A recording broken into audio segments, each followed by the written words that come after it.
Bom dia!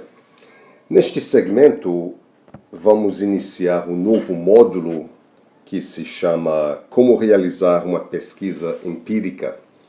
É um módulo genérico, digamos, que se aplica a qualquer tipo de pesquisa empírica, seja experimental, estudo de caso, survey. São algumas tratativas genéricas que se aplicam a todas as pesquisas empíricas.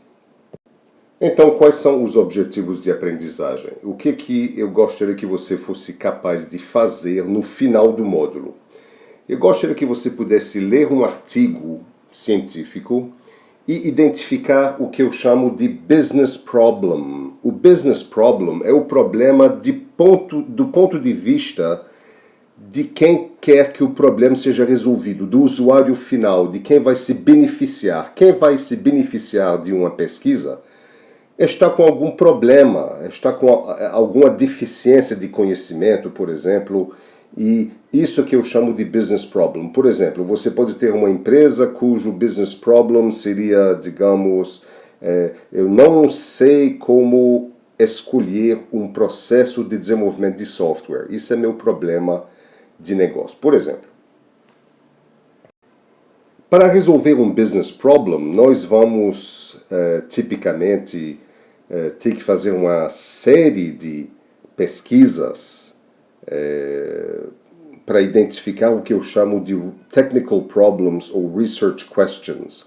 Por exemplo, para o business problem que eu apontei agora, eu poderia ter um ou vários technical problems que tratam de, por exemplo, tentar achar as diferenças entre um processo RUP de desenvolvimento de software e um processo Scrum de desenvolvimento de software. Então, ao resolver este problema técnico, eu estaria ajudando a resolver o problema de business, mas talvez eu não o resolva por inteiro.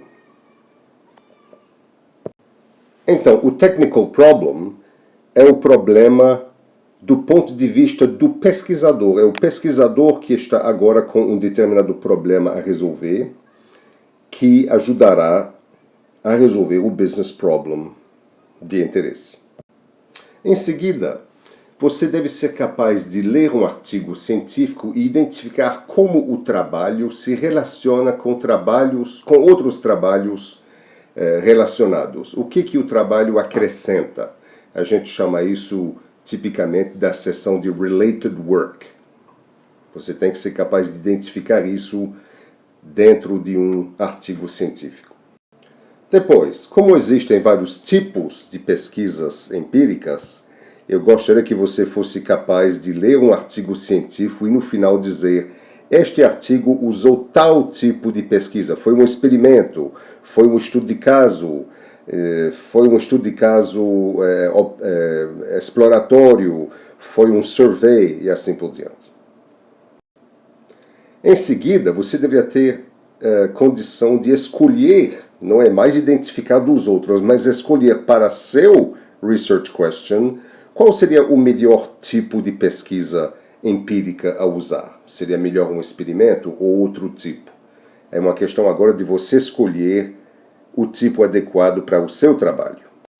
No final, você deve ser capaz de ler um artigo também e identificar os vários elementos do design da pesquisa. Como é que a pesquisa foi organizada? Como é que ela foi projetada? Como é que foi o planejamento dela? Quais são os seus pedaços?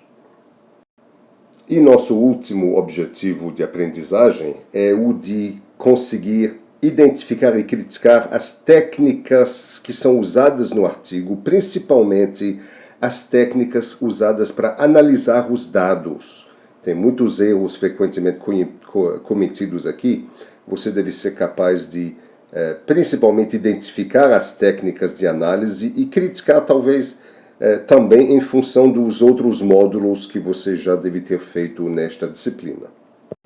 Para alcançar nossos objetivos de aprendizagem, temos dois grandes tópicos. Primeiro, eu quero explicar quais são os tipos de pesquisa empíricas, quais são as diferenças entre experimento, estudo de caso, survey,